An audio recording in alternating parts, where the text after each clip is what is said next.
Bonjour, je vais parler du 6e épisode de Doom Patrol.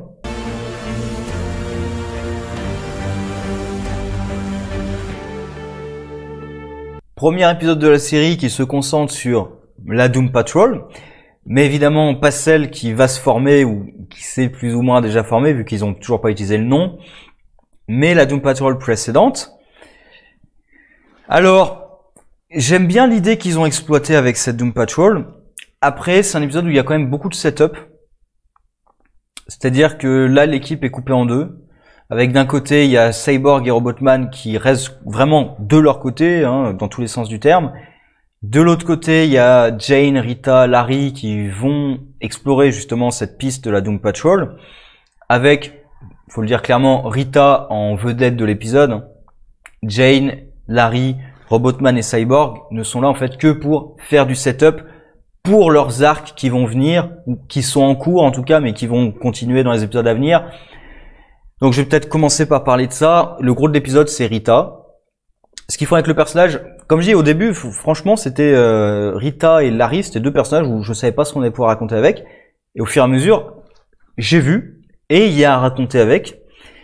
Donc là, Rita, c'est ce qui nous est présenté, donne encore plus envie de la suivre, et elle continue son parcours d'héroïne. Et le concept qu'utilisait avec l'ancienne Doom Patrol est aussi très intéressant.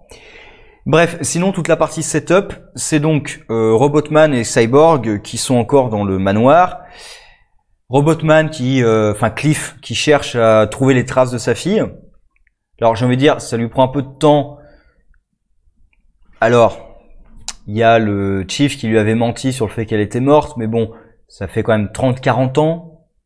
Quelque chose comme ça, j'ai plus les dates en tête, mais je crois que c'est un truc comme ça, qu'il a même pas cherché sa fille sur internet. Bon. Après, depuis qu'il l'a découvert, on va dire qu'il y a plein d'événements qui ont fait que, il a pas trop eu l'occasion. Et le moment où il avait peut-être l'occasion de l'appeler, il s'est passé les événements où il a démembré pas mal de personnes et voilà, il était pas prêt à l'appeler. Et de l'autre côté, il y a Cyborg qui s'inquiète de ce que son père lui fait. Donc j'imagine que c'est suite à ce que Mr. Nobody lui a dit sur ses souvenirs. Et du coup, il est intrigué, il est pas sûr de ce que son père lui fait, est-ce qu'il le manipule, est-ce qu'il modifie ses souvenirs, ce genre de choses. Donc c'est des choses intéressantes, mais là c'est vraiment que du setup. Et on voit par contre que son père, Stone, je crois que c'est ça, Stone Silas, comme je le pensais, le père qui était présenté comme un salaud, manipulateur, qui contrôle freak, finalement il est gentil et il aime vraiment son fils, il y tient vraiment, parce que là, le premier réflexe qu'il a avec Cliff, quand il lui raconte ce qui s'est passé, c'est il aurait pu mourir. Donc on voit qu'il tient à son fils, et même à la fin il lui laisse sa liberté, de l'indépendance, et il est pas trop récompensé pour ça finalement.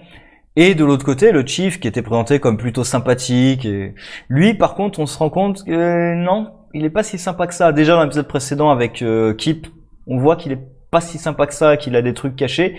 Et là, vu ce qu'il a fait avec l'ancienne Doom Patrol, voilà, c'est beaucoup plus gris, mais c'était prévisible. Hein. Le mec qui est présenté comme le père, la figure paternelle sympathique, c'est une ordure, et le père qui est présenté comme la figure paternelle stricte, dure et tout, finalement au fond il est gentil.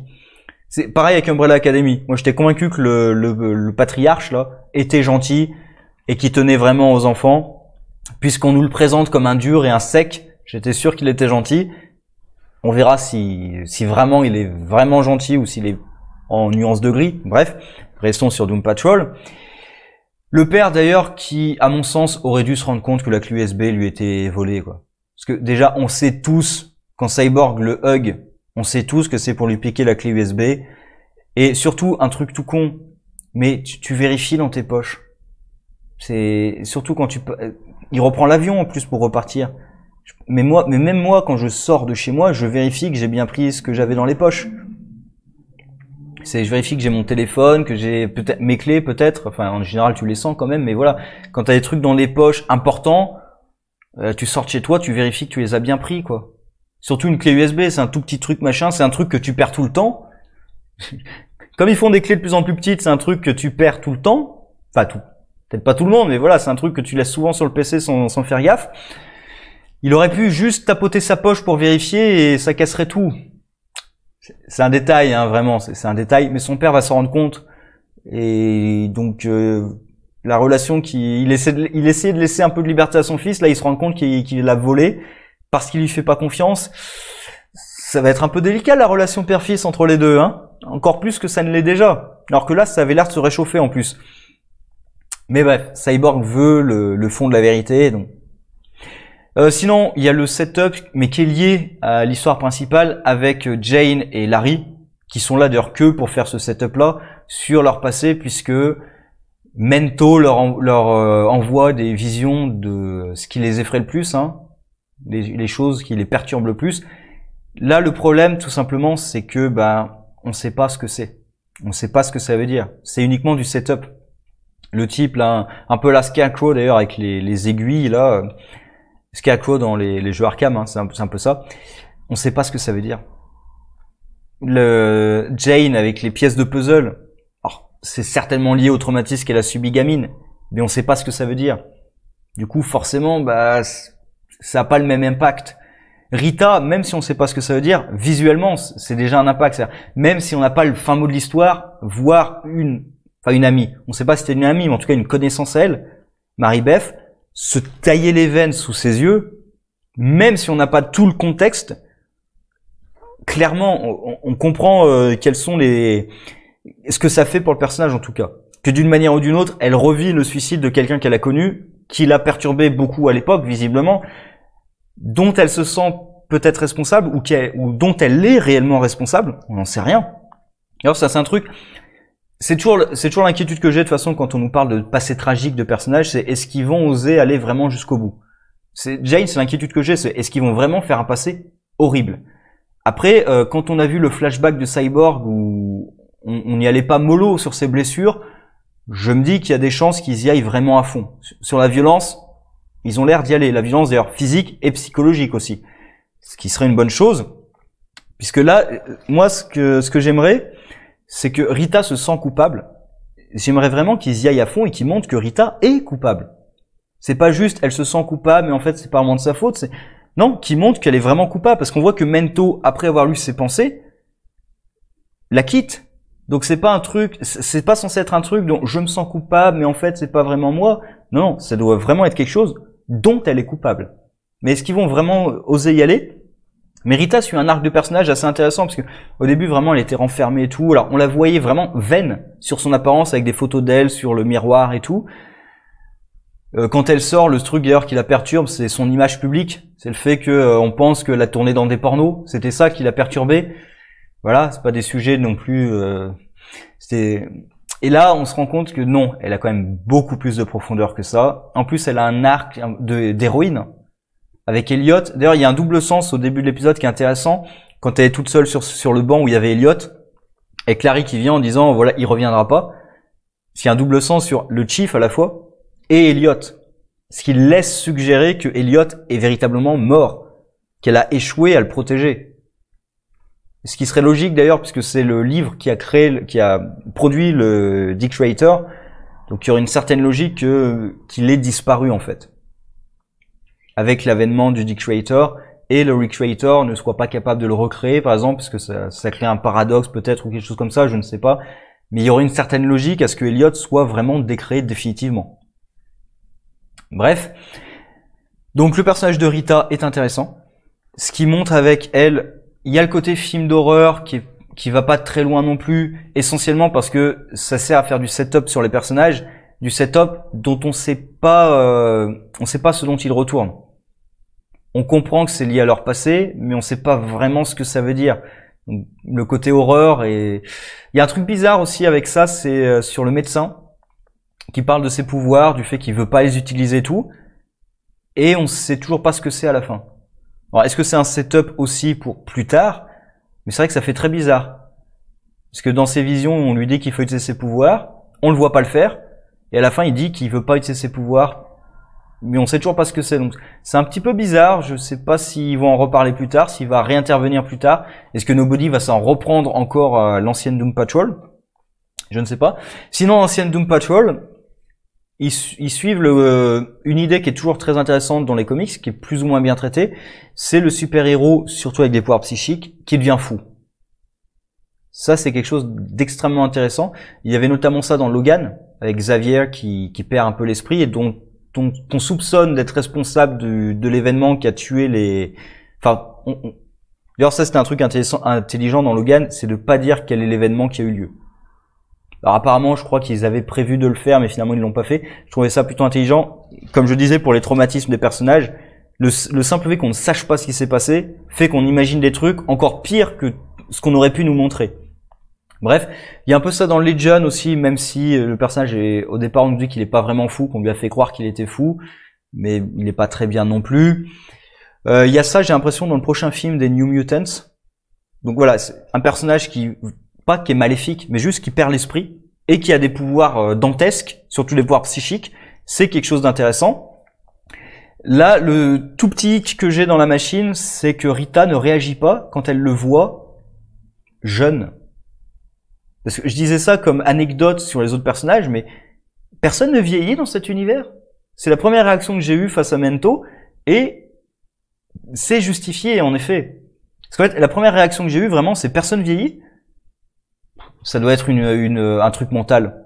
Ça doit être une image mentale en fait de Mento, et du coup voilà, j'avais forcément compris, j'avais forcément tout compris en fait. Le moment où je l'ai vu jeune, j'ai compris tout ce qui allait se passer après.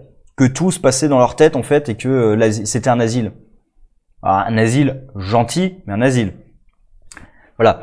En plus, quand on voit les bugs de la matrice, d'ailleurs Rita devrait être consciente de ces bugs puisque Larry les voit. Donc Rita devrait les voir et penser que c'est bien Mento qui fait quelque chose. Mais c'est quelque chose d'intéressant, ça va pas très loin non plus, c'est un peu dommage. Ça aurait été peut-être mieux de présenter la Doom Patrol en 2 temps, d'avoir le passé de Rita avec la Doom Patrol. C'est aussi d'ailleurs la Doom Patrol qui est connue publiquement, c'est quelque chose de connu, c'est pas un mystère caché, non, c'est quelque chose de connu. Ce qui est caché, c'est ce qui leur est arrivé. On voit d'ailleurs le Chief quand Jane pose la question est-ce qu'il vient souvent, l'autre il dit pas souvent. Ouais, pas souvent, ça veut dire jamais quoi. Il les a abandonnés. Et c'est là où aussi on voit le côté de Chief. Il voit l'utilité des gens quand même. Là, ils sont plus d'aucune utilité, il les a laissés là. Alors, ils sont dans l'illusion de Mento pour qu'ils aient, qu'ils se sentent bien et tout, mais quand même, on les a laissés là. On les a laissés à leur sort quand même. On n'essaie pas ils essaient pas de les guérir. Alors que ceux qui ont de l'utilité pour lui, là, il essaie de faire quelque chose avec. Donc, on voit quand même le personnage, hein. Rita, je vais peut-être revenir 10 secondes. Oui, j'avais oublié la première scène de #MeToo, hein, c'est ça. C'est le producteur en plus qui n'essaie pas, qui abuse de la comédienne avec la secrétaire qu'on est pleinement consciente. Donc ça veut dire que c'est quelque chose qui se sait et qui est assez répandu. Et Rita donc qui perd le contrôle et qui le tue. Bon, on va pas pleurer sur ce personnage. Là, il y a juste un tout petit détail, mais je comprends qu'il l'ait fait, c'est pas grave, hein. C'est le fait que après s'être transformée en blob, elle a plus de vêtements, hein. Parce qu'on la voit juste avec le buste ouvert. Non, elle s'est transformée en blob dégueulasse, elle a plus de vêtements. Et après ça, quand même, il la met dans une relation avec quelqu'un. Donc j'aime bien quand même l'idée que voilà, c'est pas noir et blanc, quoi. C'est pas parce qu'elle a eu des expériences horribles avec quelqu'un que voilà. Après, elle a une relation saine jusqu'à ce que Mento, sans aucune raison, ça aussi, ça sort un peu de nulle part. Apparemment, c'est vraiment sans aucune raison. C'est pendant la nuit, d'un coup, tiens, il s'est mis, tiens, même si je lui ai dit que j'avais pas regardé dans ses souvenirs, dans sa mémoire, dans ses pensées, bah tiens, je vais le faire. Sérieux? C'est un peu le truc, ça sort de nulle part, ça, pour le coup. Et c'est juste pour créer une raison, pour que leur relation explose, en fait. Parce que sinon, il y a pas forcément de raison. Pour ça, je dis, en 2 temps, ça aurait été peut-être mieux de présenter Rita et son lien avec la Doom Patrol, de les faire venir là-dedans, créer un peu de mystère, et ensuite, dans un épisode peut-être un peu plus long, avoir un truc vraiment où les pouvoirs psychiques partent complètement en vrille, et d'avoir un truc vraiment à la film d'horreur, un vrai film d'horreur avec eux. Mais sinon, globalement, c'était pas mal, hein, et il y a un truc que j'ai adoré, moi, c'était... Enfin, non, peut-être pas exagéré, mais c'était le passage dans le passé avec le Mr. Nobody, qui part sur un vieux délire de comics genre Silver Age ou Golden Age, des vieux trucs débiles quoi, avec le ballon en forme de fesse qui arrive avec la radio, les gens qui deviennent fous à cause de la musique, et puis les policiers qui sont transformés en piñata. Et tu parles d'un truc comme ça, un délirant, voilà, un petit peu enfantin. Les policiers se transforment en piñata. Et ensuite, tu pars sur du glauque, parce que les piñatas, elles se font attaquer, et les gens mangeaient les bonbons à l'intérieur. Mais les bonbons à l'intérieur, c'est... Parce qu'en plus, on voit un des gamins qui a du rouge sur le bord de la lèvre, parce que c'est des bonbons, mais c'est pas des bonbons en fait. Enfin, les bonbons, c'est quoi exactement les bonbons là? Parce qu'en plus, les types on nous dit qu'ils sont tous devenus fous à cause de nos bodies. Donc, est-ce que vraiment le policier était transformé en piñata? Ou est-ce que non, juste il a fait croire aux gens que c'était une piñata? Dans les deux cas, ces bonbons, fallait pas les manger ces bonbons en fait. Et voilà, on prend une situation de comics un peu enfantin, voilà, Silver Age, avec des situations débiles, hein, où le public était majoritairement des enfants. Alors qu'aujourd'hui, j'ai pas regardé les démographies, mais c'est quand même plus des publics adultes, hein, les comics aujourd'hui, les comics Vertigo et tout. En plus Doom Patrol, il y a beaucoup, alors c'est pas que du Vertigo, mais c'est beaucoup de Vertigo. C'est quand même des histoires un peu plus matures. Et ce côté un peu délirant, on l'a laissé de côté, mais là, on part d'un truc enfantin, délirant, et on introduit des éléments très glauques et violents là-dedans. C'est le mélange, justement, ça fonctionne vraiment bien. Mais tout comme les gamins dans les films d'horreur, hein, ça fonctionne. En général, ça fonctionne bien hein, quand tu mélanges des trucs enfantins avec des trucs vraiment violents, glauques, malsains et tout. En général, ça marche bien parce que le décalage entre les deux est assez horrible. Sinon, je vais terminer par, parce qu'en plus j'ai parlé beaucoup, je vais terminer sur un tout petit élément qui, apparemment, ils ne vont pas utiliser, c'est leur, si je me souviens bien de l'ordre, Animal, Vegetal, Mineral Man, qui est une blague, hein, clairement, et qui est utilisé comme une blague, puisqu'il va commettre, déjà, il va commettre juste un tout petit braquage de supérette. Déjà, pourquoi tu t'es fait chier à obtenir des super pouvoirs si c'était pour faire ça? Et qui se fait mordre par sa propre tête de Vélociraptor. Bah donc le personnage est une blague, il l'utilise comme une blague, et je pense qu'il ne fera jamais face à l'équipe. Hein, parce que, de toute façon, dès qu'on l'a vu arriver, c'était un plagiste. C'est quoi ce personnage? Et quand tu vois ses pouvoirs, tu dis mais c'est quoi ce personnage? C'est pas un ennemi. À aucun moment vous allez nous faire croire que c'est une menace en fait ce truc. Et voilà, à aucun moment on croit que c'est une menace. Voilà. Sur ce, au revoir.